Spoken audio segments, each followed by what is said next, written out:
This is SelfWork, and I'm Dr. Margaret Rutherford. At SelfWork, we'll discuss psychological and emotional issues common in today's world and what to do about them. I'm Dr. Margaret, and SelfWork is a podcast dedicated to you taking just a few minutes today for your own self-work. Hello and welcome to SelfWork. I'm Dr. Margaret Rutherford. I'm a clinical psychologist and I've lived and worked in Fayetteville, Arkansas for almost 30 years. I started SelfWork 5 years ago in order to extend the walls of my practice to those of you who might already be very interested in emotional, psychological issues. Maybe you're in therapy. To those of you who've just been diagnosed or are dealing with some kind of problem that you are having some struggles understanding or knowing what to do. But also to a third group of you, to those of you who might be a bit disdainful about the whole therapy process, thinking it's just for people who can't make up their minds or who are weak. And I'm here as testament to the idea that I don't believe that. I believe it takes a lot of courage to go into therapy. And perhaps by listening to SelfWork, you'll learn what I mean. Welcome to all of you. The last two episodes, we featured two really wonderful conversations, one with Brian Premack and the other with Talia Marone-Shantz, on subjects that I grew to really appreciate their expertise within. I learned a lot, and I hope you did too. Before we get started, I want to thank Brandy Noodle, I love that, for a review she left on Apple Podcasts. She says, I listen to Dr. Margaret with my morning coffee every Friday. I've learned so much from her podcast, and she's down to earth. I particularly enjoyed the most recent You Are What You Click episode. That was the one with Brian Premack. I listened twice. Dr. Margaret is so engaging even when interviewing a guest. Thank you. You know, I've really worked on that. I was pretty nervous when I first started a couple of years ago because these are people that I really admire and their books have done very well. So I appreciate that feedback. You can tell that she's always open to learning from others and asks great questions that make the conversation go deeper. I'm glad to have her podcast as part of my weekly routine. And as a side note, I swear that my cat enjoys her too. When the intro music to Dr. Margaret's podcast starts playing, Purry settles down to listen right beside me. Keep on keeping on, Dr. Margaret, and thank you for all that you share to help us listeners. You are so welcome. It is really my honor. And I can tell that a lot of you are telling your friends or something is going on because the podcast is growing by leaps and bounds in 2022. So thank you. You're my best marketing team. And of course, I'd appreciate any other kind of reviews or ratings that you can leave wherever you listen. Thank you so very much, Brandy. Today, I decided that there had been enough time that I really had not answered too many email questions. And so I was getting fantastic ones and decided that's what I wanted to do with this particular episode. So we'll be talking about perfectly hidden depression, avoiding rabbit holes, healing from narcissistic moms, and terminating relationships with parents. Your questions and my answers. We also want to thank our sponsor, Athletic Greens, today. If your 2022 isn't getting started off the way you want it to, I can promise you that Athletic Greens can help, and they have a wonderful offer for you today. That's coming a bit later. But here are the emails, your questions, and my answers.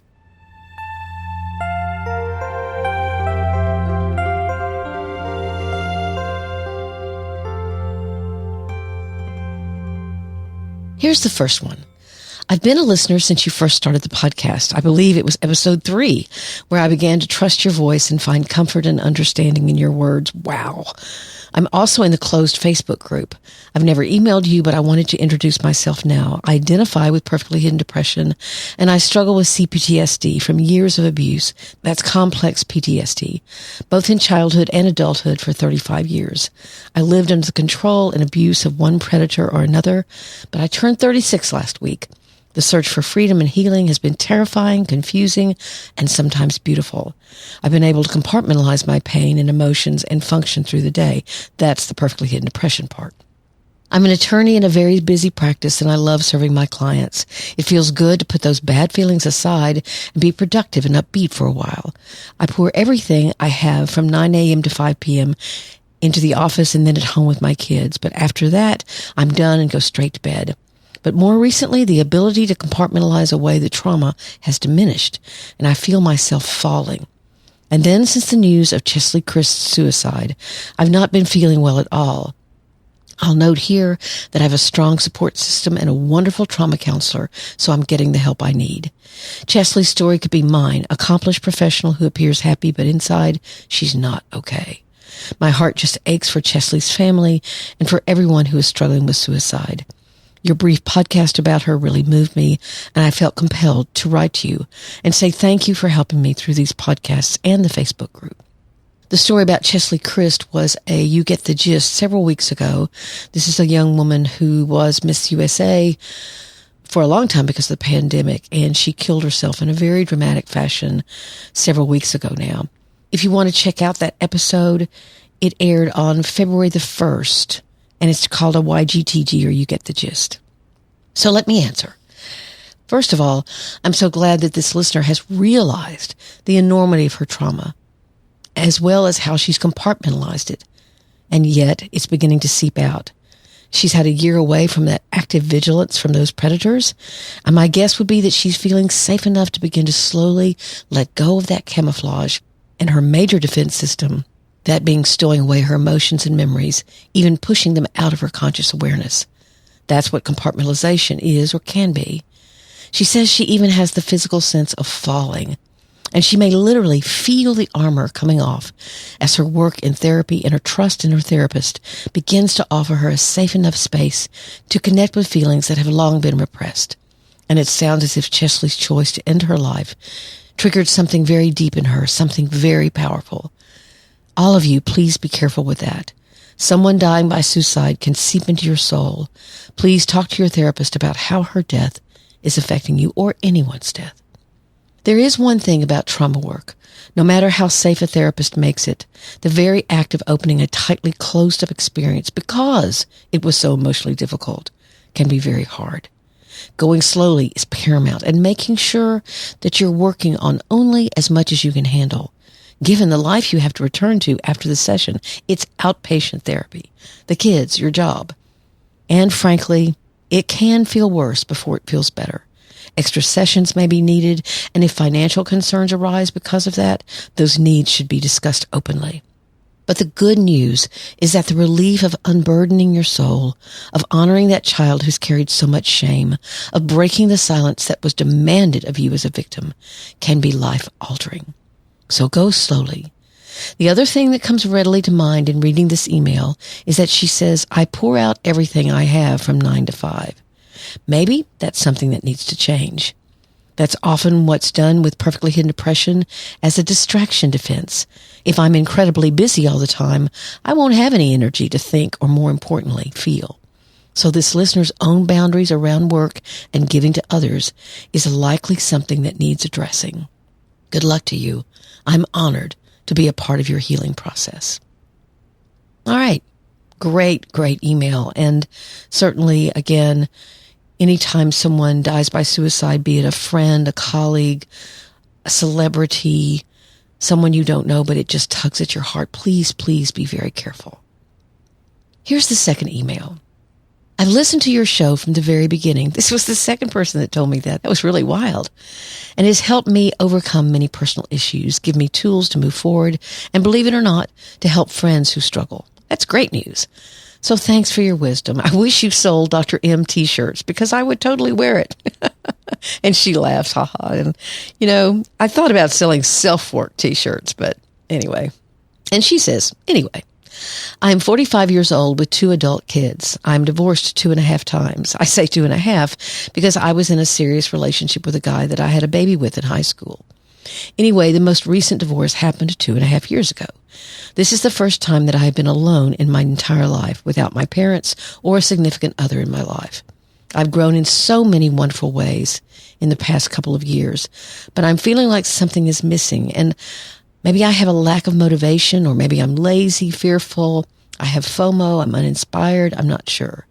I'm very successful at my job, and on paper I seem like I'm living my best life now. But there are times when I fight with depression and feel really bad. I call it going down a rabbit hole. I feel guilty for wanting or craving more in my life when I know it looks like I'm doing just fine. Ugh! I've just started taking antidepressants and seeing a wonderful therapist in the past month. So far, the meds have lifted my energy almost instantaneously. So I guess I want to know, what can I do in those rabbit hole moments? Again, great questions. I say, whoa, first, thank you for being such a loyal listener. I'm very humbled. But painfully, I hear shame from this listener.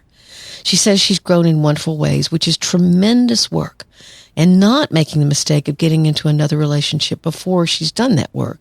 And she's 45 with 2 grown children, so that means she's been a very young mom, also hard. But there's nothing wrong with feeling like something is missing, or that depression can sometimes make an appearance and be lurking underneath that life that looks good on paper.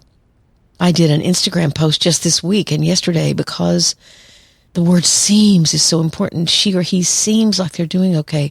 We've got to stop believing that what someone seems or what you seem is how you are. We also talked a few episodes ago about the process of therapy being like peeling an onion. And it may just be that there's another level of pain or experience that literally is pulling this listener under and what she calls a rabbit hole.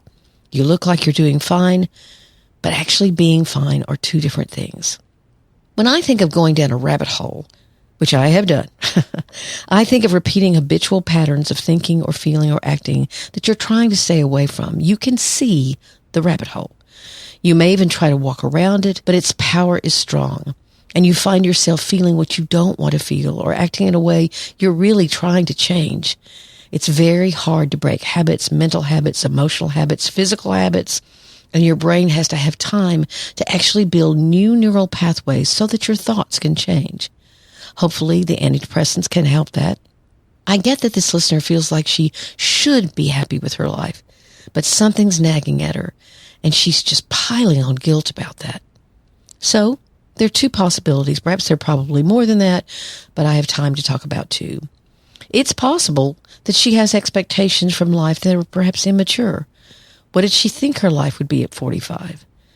But I have a feeling that there's something that she's not addressed. Maybe anger, maybe grief, I don't know. What does she feel that she should be motivated to do or be, and why? Again, kudos to this listener for reaching out for help and another perspective. If I have one wish for self-work, it's that listeners will experience how therapy might be helpful here. This isn't therapy, but at least you get a taste of what it might be like. Therapists don't have all the answers, but we do have experience working with people just like you. And as I've said many times, I often feel like a conduit where the person sitting in front of me now is benefiting from what I learned from another patient long ago.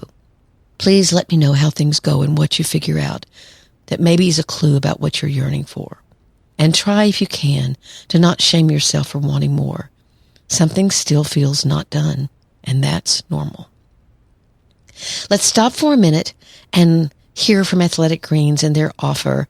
They're not only trying to help you, but they're trying to help the environment. And I'm so impressed by that. Again, I finish mine every morning, and I feel so good about it. So let's hear from Athletic Greens.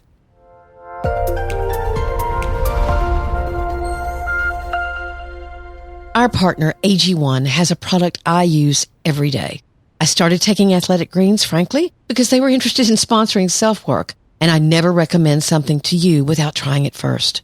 With 1 scoop of AG1, whose taste is somewhere between sweet and tart to me, you'll get 75 high-quality minerals, vitamins, probiotics, adaptogens, and whole food source superfoods, which support everything from your gut to your immune system to your energy level. I love it because whether I'm home and about to go out for a walk or traveling and about to spend time with friends and family, I can start my day proactively, knowing I'm doing something for my own self-care. If you're like me, self-care can get lost for sure. In fact, its founder, after having severe gut issues, realized he was taking over $100 a day worth of supplements, which had their own very complicated dosage routine, so he created Athletic Greens. To make it easy, and because you're a SelfWork listener, Athletic Greens is going to give you a free 1-year supply of immune-supporting vitamin D and 5 travel packs with your first purchase. All you have to do is to visit athleticgreens.com/selfwork. Again, that's athleticgreens.com/selfwork to take ownership of your health and pick up the ultimate daily nutritional insurance.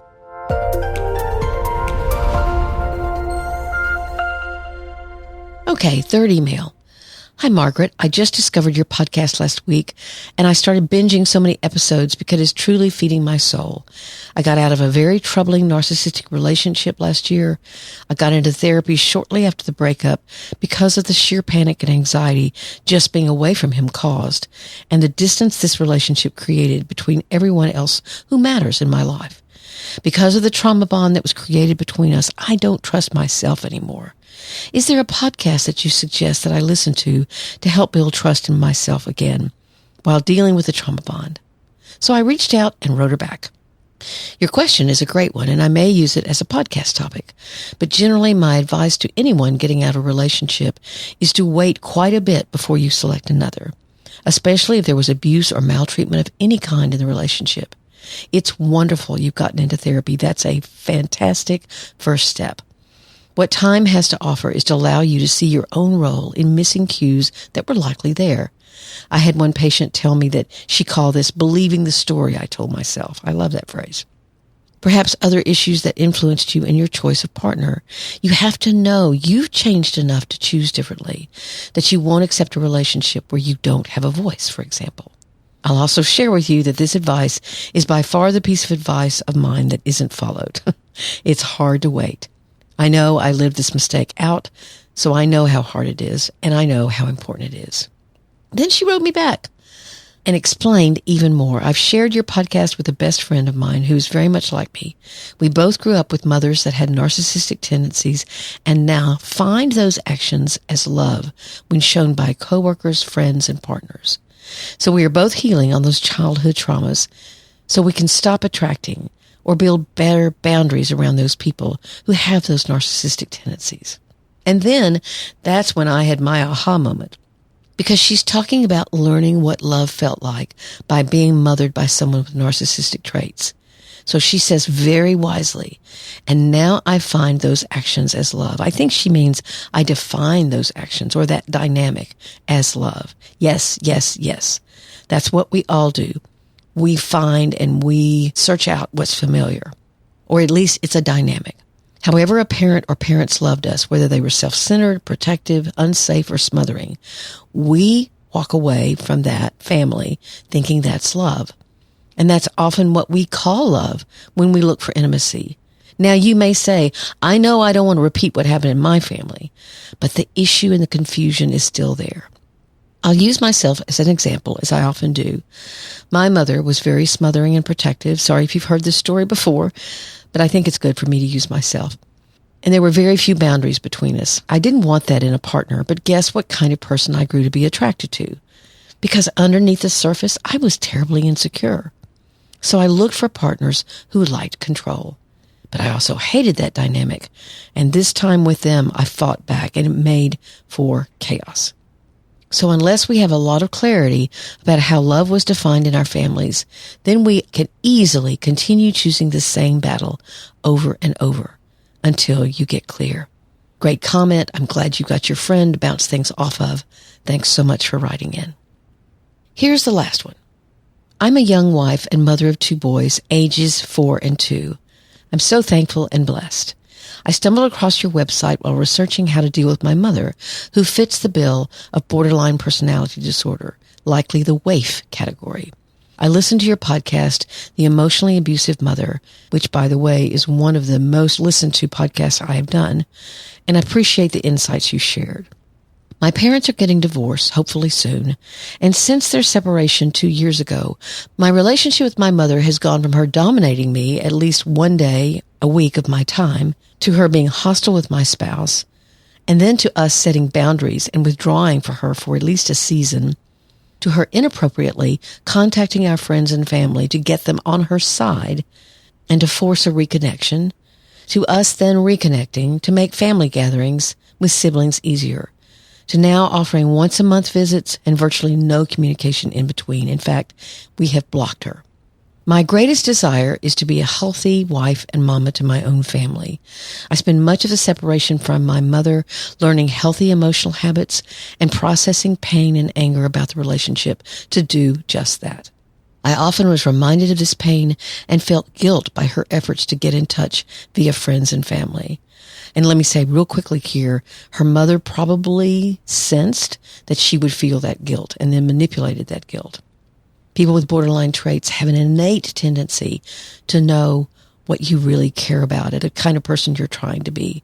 Again, it's not easy to be borderline. In fact, it's a very difficult life. But they can be, as a group, very manipulative. Okay, continuing. However, since we reconnected, I feel a deep burden every time we schedule a visit or communicate to plan one. I don't want to keep dragging through the mire emotionally because of her, or to physically cringe and have stress because of her. I know I can never expect her to change or act differently. Do I just have to keep growing and learn to be okay with her occasional presence? How can I put my family through the emotional ups and downs I feel because of this relationship? The times in my life I have been healthiest emotionally have been the years I lived out of state from her and the year we recently spent in separation. I often wish she was out of my life. Before my parents' separation, we had some boundaries, and I thought it was worth the occasional chaos to have her in my life. Now, she brings no joy to me or my family. I look forward to your response and appreciate your time. Very, very difficult. I remember years ago that one of my friends who was in therapy wrote her parents to say that she needed time completely away from them. This was what she and her therapist had decided. In fact, it was a year, and she took that time. I was still in grad school and thought that was a terrible idea. It was very judgmental on my part, by the way. I kept that to myself, but I didn't understand. I now understand that there are times when those boundaries are needed and actually necessary, because I know so much more about the characterological disorders that exist because of addictions that can cause so much havoc and heartbreak in families. So I'm now on board with sometimes that is necessary. I have two major thoughts here. One, if you do continue to see her sporadically, if that's your decision, what work would you have to do to prevent you having such an emotional response so that your family doesn't need to see you go through the emotional ringer once again?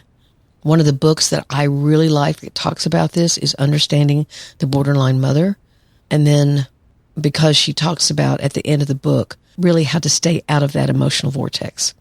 I've certainly worked with people through the years who have to state very clearly what topics can be discussed with their borderline loved one, or what expectations of a visit are. And if those boundaries aren't honored, if those expectations aren't kept, then the visit ends. Plain and simple. You don't get mad. You don't get hurt. It's just playing by the rule book. I also wonder if you're struggling with the belief that perhaps this time your mom will act differently, since maybe it was better last time. That trend will continue. Yet if she suffers with untreated borderline traits, then that's highly unlikely. And her attempt at manipulation of your friends and family for her to be seen as the victim indicate that her taking responsibility for her impact is something very far away for her. So, my first thought is, how would you begin to handle it more logically and less emotionally? Maybe you and your therapist can talk about that. But here's my second thought. I do some journaling or therapy around the idea of grieving the mother you could have had but didn't and don't. If you feel guilt about the choice to end the relationship, then that guilt will plague you. Whereas if you work through the grief, it's far less likely to. A patient comes to mind who had set certain boundaries with her mom, who stated she wouldn't follow them. These had to do with hurtful things the grandmother would say to her grandchildren and hurtful ways she'd act toward them. My patient ended the relationship with her mom at that point, stating that if her mom changed her mind, she'd always be open to trying again. But this went on for years. Her mom never tried to approach. She recently learned her mom was very ill. She tried to reach out, and the mom refused to communicate, nor did her father. She wasn't the only one in her family who got this kind of treatment, so at least that was helpful. But she still had to go through a grieving process again. Grief is hard to feel, but it's healthier to feel than guilt. Depending on the children's age, I'd also talk with them about either choice you make. Let them know you're protecting them as well as yourself. I don't mean to make this sound easy. It's not. If your mom is experiencing the emotional turmoil of borderline personality, then her reasoning will often be irrational, and that is so hard to accept. But let me say this as we finish up. I don't believe love is supposed to be unconditional, meaning that there's nothing that can be said or done that changes it. Maybe a spiritual kind of love can be unconditional, but normal love, love between parents, love between children, love between friends and spouses, normal love can be used up. I've seen really fine, healthy people who tried everything to be there for a parent or a child, a friend or a spouse, and they finally have to give up and painfully recognize that when you have someone who refuses to take responsibility for their actions, who will blame you, curse at you, scream at you, attack you, avoid you, and then try to manipulate, as tragic as that is, it's okay to let go. And when that happens, one of the things you can do is to get very clear about allowing that person into your life. What would have to happen for you to do that? And I would make those expectations very, very clear. Good luck to you. It's a tough road.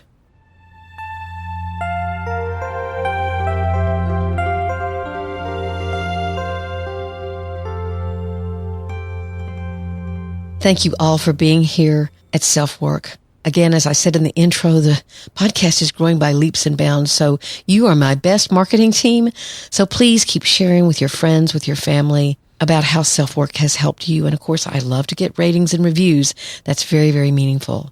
My book, Perfectly Hidden Depression, a book I'm very proud of because it not only has 60 steps for you to begin to loosen the control that you have over yourself, your actions, your feelings, your beliefs, and challenge them very gently so that you can have more self-awareness, more self-acceptance in your life. It's really not just for perfectionists. It's for people who are hiding how bad they feel. In fact, I'm working on a workbook right now, and I really want to call it, It's What You're Not Saying, because we all do that. We all say, oh, I'm fine, and it's what you're not saying that's important. And that's what Perfectly Hidden Depression, the book now, tries to address. And of course, you can leave me a rating and review on that. I'm always delighted to get those. They're very, very meaningful that someone takes the time to do that. You can email me at askdrmargaret@drmargaretrutherford.com. You can leave me a SpeakPipe message. I would love that too, because I get to hear your voice and I get to hear your inflection.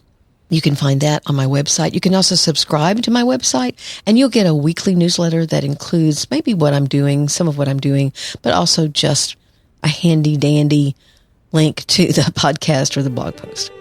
The Facebook group that the patient talks about is at facebook.com/groups/selfwork.